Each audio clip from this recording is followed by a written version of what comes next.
नमस्कार किसान भाइयों, एक बार फिर आपका स्वागत है कार्यक्रम कृषि दर्शन में। मैं हूं विपिन यादव। किसान भाइयों, वर्तमान की परिस्थिति को देखते हुए जिस तरीके से आप लोग खेती कर रहे हैं, तो जो उद्देश्य होता है वो यही होता है कि हमारी आय जो है वो दुगनी हो, लागत से ज़्यादा हो। जी हाँ। और ऐसे में अगर हमारे पास विकल्प की बात करें तो बहुत सारे विकल्प होते हैं।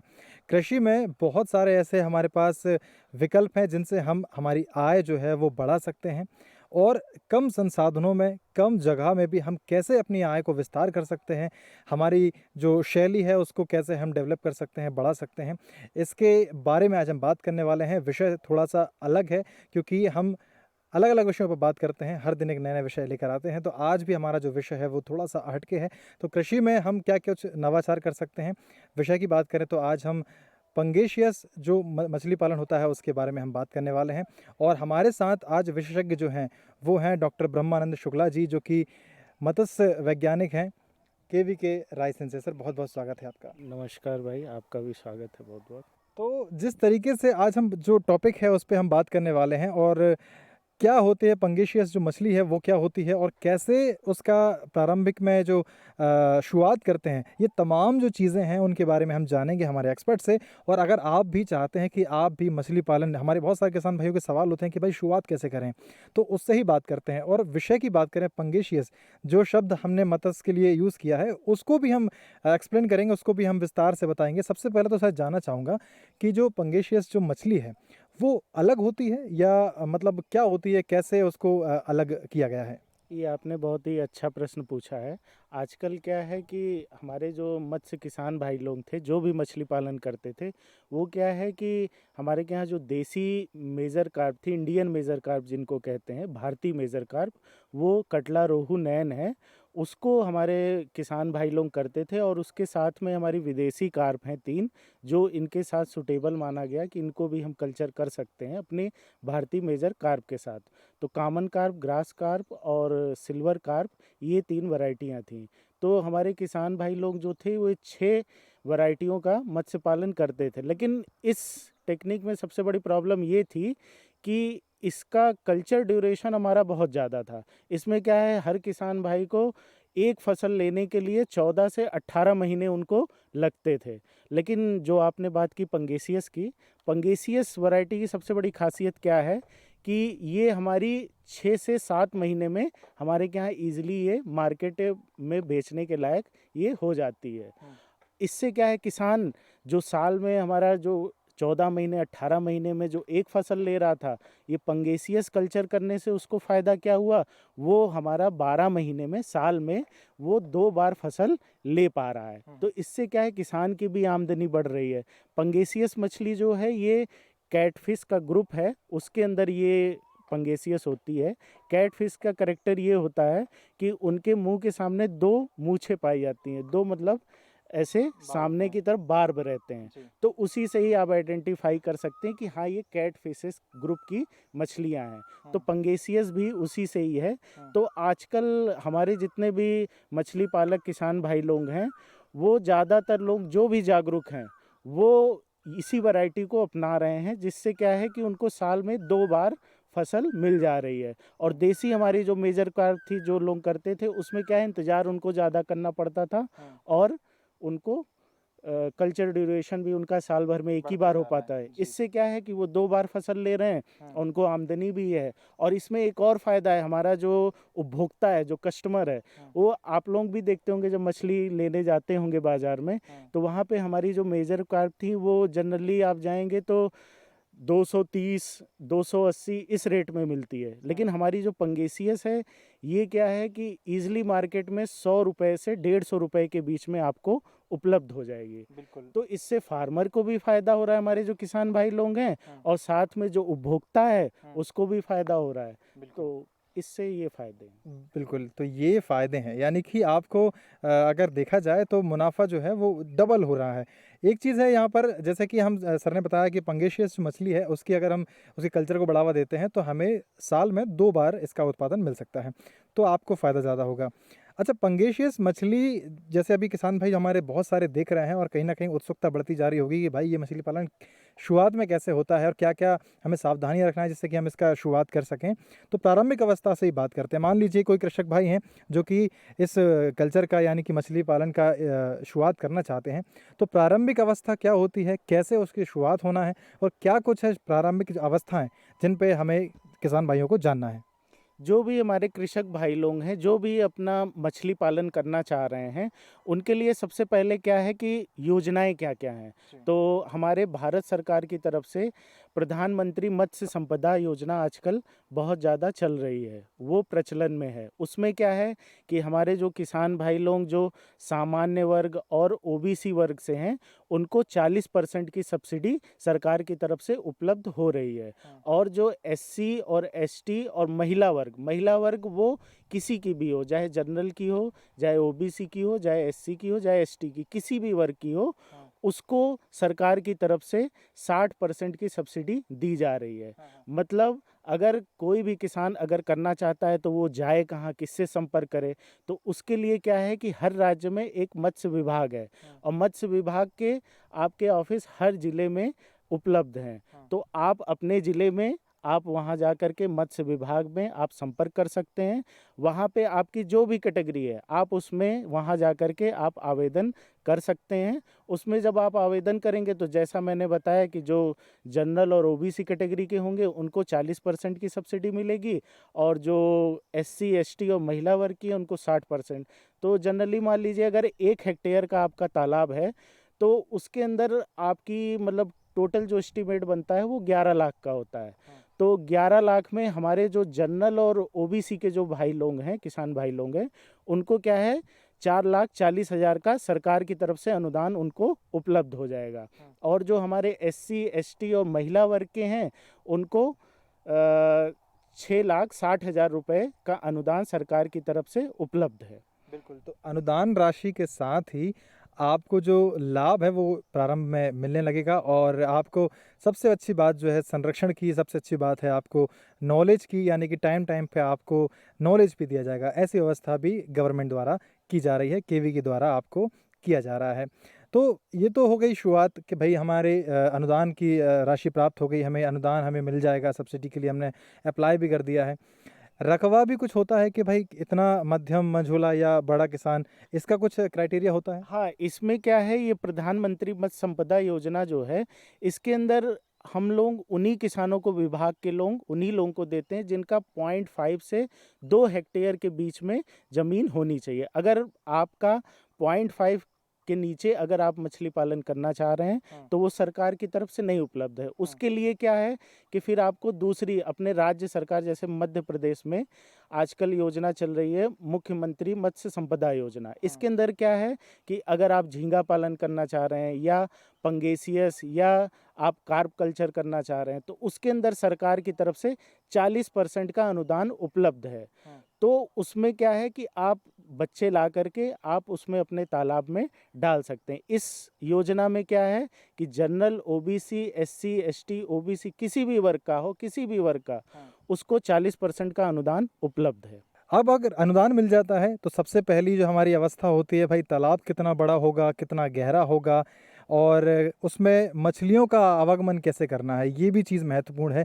मछली कहाँ से लेकर आएँ, पंगेशियस मछली की बात कर रहे हैं तो उसका हमें कहाँ से उसको लेकर आना है, तो ये तमाम बातें हैं, डिज़ाइन कैसी करना है, इस पे हमारे किसान भाई कैसे ध्यान दें?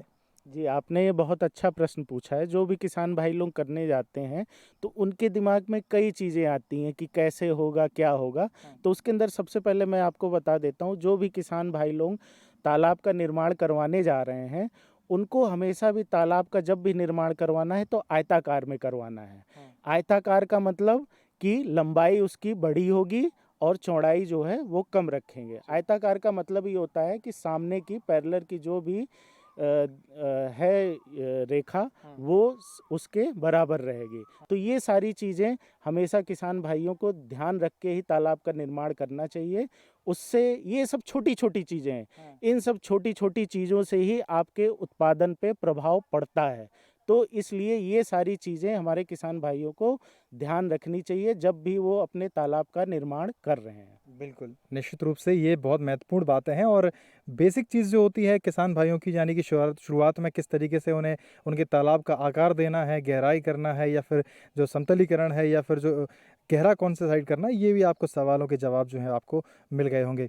यहाँ रुकते हैं छोटे से ब्रेक के लिए, ब्रेक के बाद जल्द हाजिर होते हैं। अरे सुन तो। मुझे क्या सुनाना चाहते हो? जो सुनाओ मेरी सौतन को। किसको? अरे वही तुम्हारा मोबाइल फोन जिससे सुबह शाम दिन रात चिपके रहते थे और कहते थे किसान कॉल सेंटर से बातें हो रही हैं। अच्छा ये बात है। हाँ, क्यों? क्या हुआ? अब बात नहीं होती क्या? अब तो झट से बात हो जाती है। संबंधी समस्याओं का अपनी भाषा में तुरंत हल पाने के लिए पूरे भारत में किसी भी फोन से हेल्पलाइन नंबर पर संपर्क करें। किसानों का दोस्त किसान कॉल सेंटर।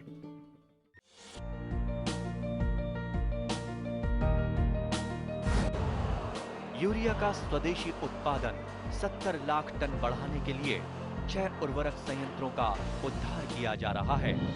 FCIL के गोरखपुर, सिंदरी, तलचर और रामागुंडम संयंत्र, HFCL की बरौनी इकाई और BVFCL की नामरू फोर्थ। सोने पर सुहागा ये है कि देश में अब बनेगा सिर्फ नीम लेपित यूरिया, क्योंकि इससे होगा किसानों का फायदा ही फायदा। अनाज का उत्पादन 10% तक बढ़ेगा। बढ़ेगी 10 से 15% नाइट्रोजन क्षमता।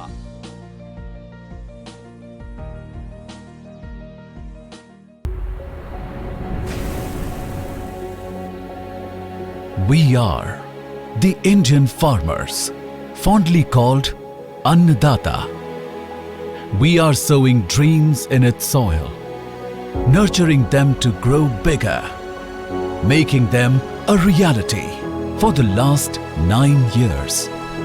किसान की आय को बढ़ाने के लिए अनेक कदम उठाए गए। मिट्टी की जांच से लेकर सैकड़ों नए बीज तैयार करने तक, सिंचाई के सशक्त नेटवर्क से लेकर किसान रेल तक अनेक कदम उठाए। In line with our Honorable Prime Minister's vision, today we fulfill the world's need for milk, pulses, jute, spices, rice, wheat, cotton, fruits, vegetables and fish. Our centuries-old superfood, Shri Anna, globally known as millets, are being recognized as climate resilient and nutrition crops. The United Nations, at our behest, began this year as the International Year of Millets celebration.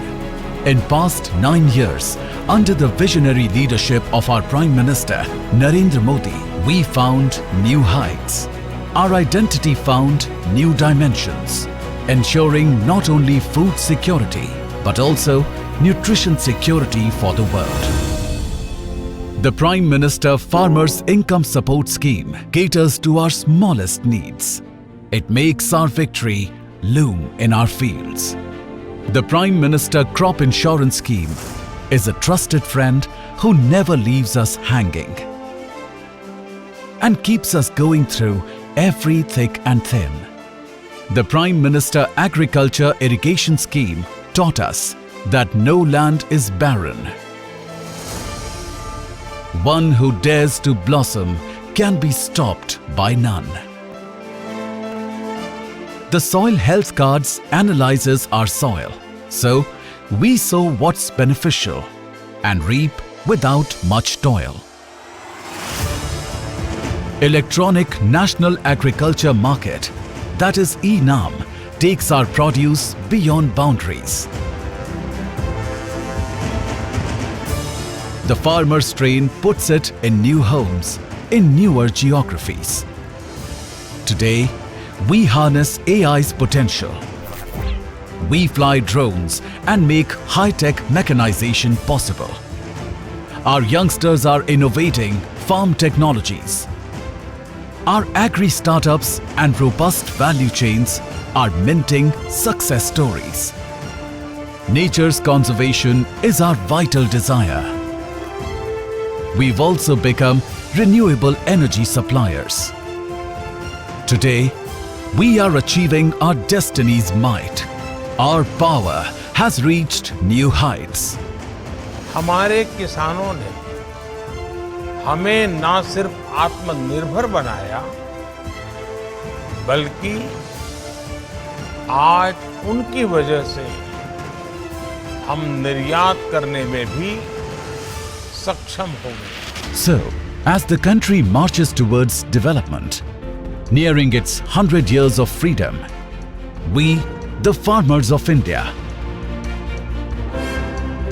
creating the new age agricultural solutions, ensuring food and nutrition security, climate resilient agriculture and robust value chains, and Maharshi, that is, Millets and Other Ancient Grains International Research Initiative. Let's make world where everyone gains. One earth, one family, one future. वसुधैव कुटुम्बकम्।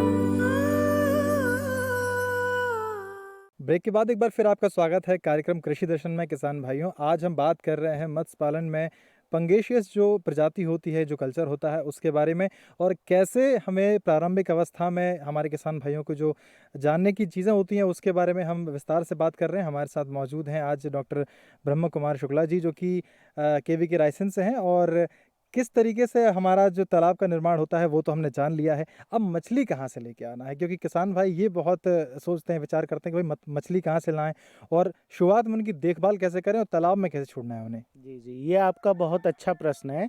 जैसे हमारे किसान भाई लोग जब भी फसल बोते हैं तो उसके लिए बीज बहुत आवश्यक होता है कि हम बीज कहाँ से लें, क्या, क्योंकि आपकी आगे की जो भी उत्पादन होने वाला है वो सारा आपका सीड पे ही डिपेंड है।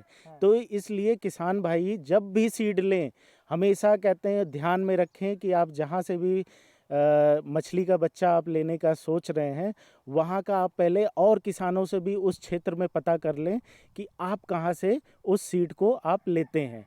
जहाँ से वो ले रहे हैं वहाँ पे क्या है कि उनके यहाँ हैचरी है कि नहीं है, हैचरी है तो प्रॉपर उनकी चल रही है कि नहीं चल रही है, और उनके जो बीज निकल रहे हैं उसमें ऐसा तो नहीं कि आगे चल के किसान भाई लोग उसको डाल दें और फिर उसके अंदर आगे चल के 3 महीने 4 महीने बाद उसके अंदर रोग उत्पन्न हो जाए, या और भी कई समस्याएं जैसे मछलियाँ उनकी वृद्धि नहीं कर रही हैं। तो इसलिए जब भी किसान भाई बीज लें तो हमेशा अपने आसपास के किसानों को देख लें कि जो भी मत्स्य पालन कर रहे हैं वो जहाँ से बीज ला रहे हैं उनका वैसे वैसे उसमें प्रॉपर वृद्धि हो रही, अच्छा बीज है कि नहीं है।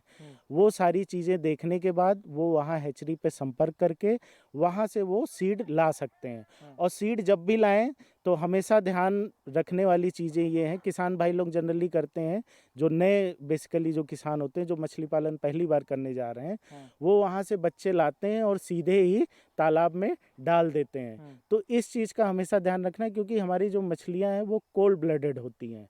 वो क्या है कि अगर टेम्परेचर आपका सडनली अगर चेंज कहीं भी आप उनका कर देते हैं तो उससे क्या है उनके मोर्टेलिटी मृत्यु दर ज़्यादा उनकी हो जाती है। तो इसलिए आप जब भी मछली ले आएँ तो जब भी उसको ले आएँ तो सबसे पहले पॉलीथीन को आप जिस भी तालाब में डालना है उस तालाब में आप ला करके उस पॉलीथीन को आप तालाब में छोड़ दें करीब 40 से 45 मिनट के लिए। उससे क्या होगा, उससे किसान भाइयों को ये होगा कि जो आप जहाँ से पानी लेकर के आए हैं उनके यहाँ जो उन्होंने पैकिंग की है उसके पानी का तापमान अलग होगा और आपका जो तालाब है उसके तालाब का तापमान पानी का अलग होगा। तो इसलिए अगर आप उसको डुबा के उसमें पॉलीथीन ऊपर रख देंगे, फ्लोट करती रहेगी, वो जब 40 से 45 मिनट में उसका तापमान और आप जो बीज लाए हैं उसके पानी का तापमान सेम हो जाएगा, तब फिर आप उसको खोल करके और तालाब से आप जितना उसके अंदर पानी है उसका आप आधी मात्रा उस पॉलीथीन में आप डाल लें, और फिर उससे क्या है कि तापमान जो सडनली जो चेंज होना था वो आपका नहीं होगा। और जब भी आप बच्चा डालें तो हमेशा ध्यान रखें कि सुबह का समय हो या फिर अगर आप दोपहर में कर रहे हैं तो बादल वगैरह हों, दोपहर में हम लोग अवॉइड करते हैं, क्योंकि जिससे क्या है कि टेम्परेचर ज़्यादा रहता है, उससे उनकी मोर्टेलिटी होने के चांसेस बहुत कम ज़्यादा होते हैं। रहते हैं। बिल्कुल। तो इसलिए हम लोग जब भी उस बच्चे को ले आएँ तो पानी उसमें मिक्स करके आप उसको ईज़िली तालाब में छोड़ सकते हैं। अब बात आती है कि हम कितने बीज छोड़ें। तो आप पंगेसियस कल्चर कर रहे हैं तो आपको प्रति हेक्टेयर के हिसाब से 15 से 20 हज़ार अगर आप फिंगरलिंग उसके अंदर एडवांस डाल रहे हैं तो वो आपके लिए पर्याप्त है। और जब भी आप बच्चे डालें तो कई किसान भाई लोग ये सोचते हैं कि छोटे बच्चे जो हैं फ्राई या स्पॉन हम ले आएँ, उसको हम डाल दें। वो क्या है, आपको जहाँ भी आप लेंगे वहाँ पे सस्ते दामों में वो आपको उपलब्ध होता है। तो किसान भाई चंद पैसों के लालच में कि हमारा ये पैसा बच जाएगा, और उसके चक्कर में वो अपना कल्चर ड्यूरेशन और भी जो फिश ले आते हैं उसकी मोर्टेलिटी वगैरह भी बढ़ जाती। तो इसलिए आप जब भी तालाब में डालें तो हमेशा ध्यान रखें कम से कम 8 से 12 सेंटीमीटर के बीच में वो आपका बच्चा हो। उससे क्या है कि उसका सर्वाइवल भी आपको अच्छा आएगा, और जो आपका कल्चर ड्यूरेशन है, जो आपकी फसल आप जो लेंगे वो आप 6 से 7 महीने में ले सकते हैं। बिल्कुल, तो ये फसल चक्र जो है वो बहुत कम ड्यूरेशन का है, इसीलिए हमारे किसान भाइयों को पंगेशियस जो कल्चर है उसको इस्तेमाल करना चाहिए और इनका जो पालन है वो करना चाहिए। एक और प्रश्न यहाँ पर ये उठता है, जैसे कि अभी हमने कहा तालाब निर्माण हो गया, पंगेशियस मछली को हम लेकर आ गए, तालाब में छोड़ भी दिया, किस तरीके से छोड़ना है वो भी अभी आपने जान लिया है। आगे क्या होने वाला है? यानी कि उनके खाने के लिए, उनके संरक्षण के लिए हमें क्या करना चाहिए? पानी की निकासी या सफाई, ये सब चीज़ें कैसे करना है? ये आपका बहुत अच्छा प्रश्न है, क्योंकि बच्चे डालने के बाद देखिए मछली पालन में सबसे ज़्यादा जो खर्चा आता है वो हमारे किसान भाइयों को दाने का ही आता है, जो आप मछली को दाना देते हैं। तो दाना देते समय हमेशा ये ध्यान रखना चाहिए कि आप उनको जब भी दाना दे रहे हैं तो एक निश्चित समय पे दें और एक निश्चित जगह पे दें। ये नहीं कि आपने तालाब में कभी आप 12 बजे आकर के कहीं किसी कोने पे दे रहे हैं और फिर दोपहर में आप आकर के 3 बजे किसी कोने पे दे रहे हैं। जैसे हम लोगों की शरीर है, हम लोग जब भी जैसे 12 बजा 1 बजा हम लोग जब भी भोजन ग्रहण करते हैं तो आप लोग देखे होंगे कि अगर आप उस दिन अगर भोजन नहीं खा रहे हैं तो आपके पेट में खुद ही ऐसा मोशन आने लगता है, आपको ब्रेन में आपके मस्तिष्क में आने लगेगा कि हमें भोजन ग्रहण करना चाहिए। तो वैसे ही हमारी मछलियों में भी है, उनमें भी बायोलॉजिकल क्लॉक होता है। तो और प्रॉपर वृद्धि होती रहे, तो इन सब चीज़ों को ध्यान में रख के हमेशा जब भी आप मछलियों को दाना दें तो एक निश्चित जगह पे और एक निश्चित समय पे दें। और जब भी दाना दें तो सुबह शाम के दाना में हमेशा 12 घंटे का आप अंतराल रखें, जिससे क्या है कि आप सुबह जो दाना देंगे उनका सुचारू रूप से पाचन हो सके, और फिर जब आप दोबारा दें तो उसका भी सुचारू रूप से पाचन हो सके। और रही बात दाने की, तो दाना आप जब भी ले आएँ तो जो छोटे बच्चे होते हैं, जब आपने मछली का बच्चों का संचय किया तालाब में, तब आपको उस दाने में प्रोटीन का परसेंटेज ज़्यादा रखना है। करीब 32% से 34% के बीच में आपको प्रोटीन उसके अंदर उपलब्ध कराना है। और जब आपके 2 से 3 महीने हो जाएं तब आप प्रोटीन का परसेंटेज कम कर सकते हैं, क्योंकि आपके जो बच्चे जो आप ले आए थे उनकी वृद्धि हो चुकी होगी और वो 300 से 400 ग्राम के आसपास आपके हो गए होंगे। और किसान भाई लोग जब भी मछली डाल रहे हैं, मछली पालन कर रहे हैं, तो उनको हमेशा 1 महीने 2 महीने 1 महीने 1.5 महीने पे एक बार जाल जरूर तालाब में चला के उनको देख लेना चाहिए। जिससे क्या है कि किसान भाइयों को ये भी पता चल जाएगा कि हमारी मछली 1.5 से 2 महीने में कितनी ग्रोथ हुई और उसके अंदर कोई रोग वगैरह तो नहीं आ रहे हैं। क्योंकि रोग अगर लग रहा है तो समय से पहले उनका निदान भी आवश्यक है, वरना अगर मछली में रोग लगा और आपको पता नहीं चला तो फिर आपका पूरी की पूरी फसल बर्बाद हो सकती है। तो इसलिए आप जब भी मछली पालन करें तो 1.5 से 2 महीने 1 महीने के अंतराल पे आप एक बार जाल जरूर चला के देख लें। उससे क्या है कि आपको ये भी पता चल जाएगा कि जो हम दाना दे रहे हैं 1 महीने में कितनी वृद्धि आई और हमारे जो बच्चे हैं उनमें कोई रोग वगैरह तो नहीं आ रहा। अगर रोग आ रहा है तो आप किसी भी विशेषज्ञ से या मत्स्य विभाग में जो भी आपको लगे आप उनसे संपर्क करके आप उसका समय रहते आप उसका निदान कर लें, वरना आपकी फसल पूरी बर्बाद हो सकती है। बिल्कुल, तो ऐसा बिल्कुल नहीं करना है। आपको सतत निगरानी यहाँ पर जो कह सकते हैं वो करना है, क्योंकि सतत निगरानी से ही आपके जो मत्स्य पालन के लिए जो एक समुचित व्यवस्था रहेगी वो हो सकती है। अंतिम में यहाँ पर समय की बड़ा अभाव है, तो कम से कम हमारे किसान भाइयों को वर्तमान परिस्थिति को देखते हुए आप सलाह क्या देना चाहेंगे? क्योंकि अभी जो मौसम है, जो अभी समय चल रहा है, ऐसे में जो मत्स्य पालन है अभी, तो क्या करना चाहिए किसान भाइयों को? अभी तो समय मत्स्य पालन के लिए अच्छा है, क्योंकि बरसात का टाइम हमारा शुरू हो गया है।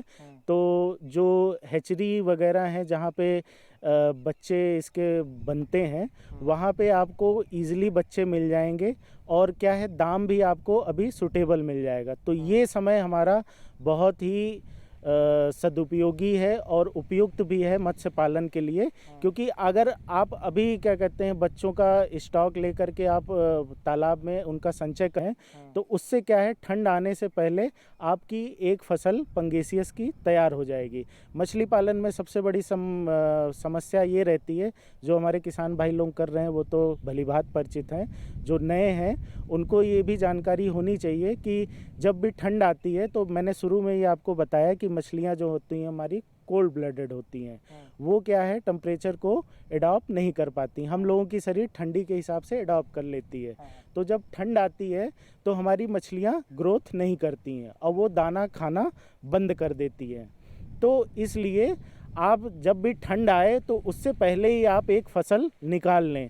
और किसान भाई लोग जो नए मछली पालन करने वाले हैं, उनको हमेशा ये चीज़ ध्यान में रखना चाहिए कि जब भी ठंड आ रही है तो उस बीच वो दाना कम कर दें, और अपने तालाब की जो भी आपका पानी है, आप उसमें बोर से ले रहे हैं या फिर कहीं नहर या फिर जहाँ से भी आप पानी ले रहे हैं, आप उसको चेंज करते रहें, जिससे क्या है, तालाब का एक टेम्परेचर मेंटेन रहे। वरना टेम्परेचर आपका जैसे ही 16 से नीचे गया तो फिर आपकी फसल के नुकसान होने के चांसेस ज़्यादा रहेंगे। तो इसलिए आप हमेशा ठंड में ये चीज़ें हमेशा ध्यान रखें, और ये समय आपके लिए बहुत ही उपयुक्त है। इस समय आप मछलियों के बच्चों का संचय कर सकते हैं। चलिए, तो ये बहुत ही महत्वपूर्ण चीज़ थी, और मुझे लगता है कि ये जानकारियाँ हैं जो किसान भाई करना चाहते हैं उनके लिए उपयोगी तो है ही, जो कर रहे हैं उनके लिए भी बहुत उपयोगी होगी। सर, बहुत बहुत धन्यवाद, हमारे किसान भाइयों को इतनी महत्वपूर्ण जानकारी आपने दी। तो किसान भाइयों, जो पंगेशियस मछली है उसका अगर आप उसको आप पालना चाहते हैं, उसका कल्चर आप करना चाहते हैं, तो निश्चित रूप से ये कार्यक्रम और ये जानकारियाँ आपको बहुत ज़्यादा सहायक बनेंगी। आज के लिए इतना ही। अगले अंक में फिर मुलाकात होगी नई जानकारियों के साथ में, नई नई बातों के साथ में। हमें दीजिए आज्ञा। नमस्कार।